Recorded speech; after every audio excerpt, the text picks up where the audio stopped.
Hola, ¿qué tal chicos? Sean bienvenidos a este video, donde aprenderemos a crear bases de datos, mostrarlas, usarlas y eliminarlas.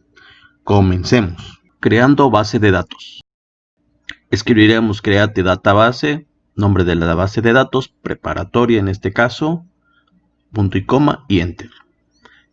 Otro ejemplo más, puedo escribirlo línea por línea, create database, nombre de la base de datos, punto y coma y enter. Un ejemplo más, create database, nombre de la base de datos, redes sociales, punto y coma, enter. Debo de tener cuidado al nombrar mis bases de datos. Puede que yo utilice un nombre que ya exista.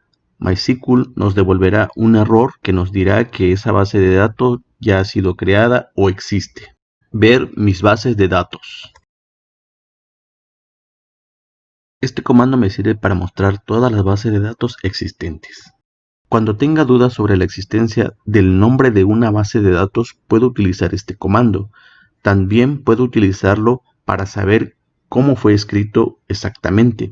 Muchas veces tenemos error de escrituras, podemos escribir una letra o intercambiar una letra y a la hora de ponerla en uso me dirá que no existe. Pueden observar que se encuentran las tres bases de datos creadas anteriormente en redes sociales, secundaria y preparatoria. Poner en uso una base de datos. Este comando me permite decirle a MySQL que pondré en uso la base de datos para utilizarla y poder trabajar con ella. Escribo la palabra use, el nombre de la base de datos, en este caso primaria, punto y coma y enter. Otro ejemplo más, use, secundaria. Noten que no puse el punto y coma al final de la línea. El comando use es el único de los comandos que no necesita punto y coma para ser ejecutado. Recuerda que al escribir el nombre de la base de datos, esta debe de existir, si no, enviará un error.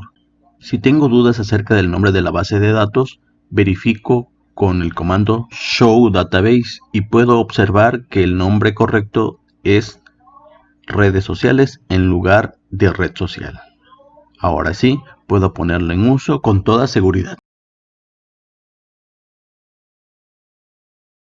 Mostrar las tablas de una base de datos.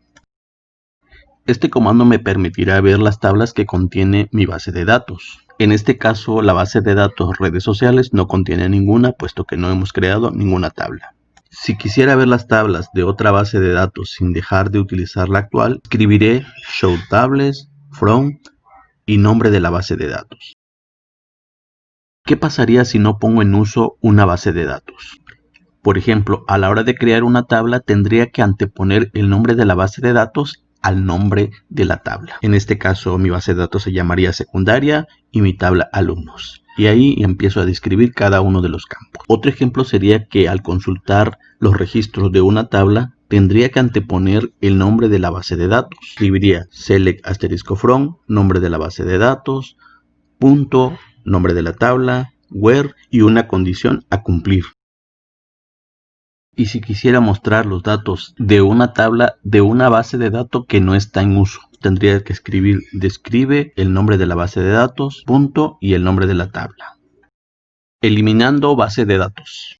Debemos de tener especial cuidado con este comando, drop database. Debemos de asegurarnos que la base de datos ya no es necesaria, sobre todo si contiene información, porque una vez borrada ya no se puede recuperar. Muchas veces al crear nuevas bases de datos, como en este ejemplo que escribí mal el nombre de mi base de datos, puedo eliminarla y crearla nuevamente sin ningún problema. Un ejemplo más. Caso contrario a cuando creo una base de datos, debo asegurarme que el nombre de la base de datos que quiero eliminar exista. Si tengo dudas sobre el nombre, realizo un show databases para corroborar el nombre. Y procedemos a eliminar la base de datos. Base de datos en uso. Si he estado trabajando con distintas bases de datos, en algún momento puedo tener dudas de cuál es mi base de datos en uso. Para eso utilizaré el comando select database, paréntesis abierto, paréntesis cerrado, punto y coma. Este comando me mostrará cuál es mi base de datos en uso.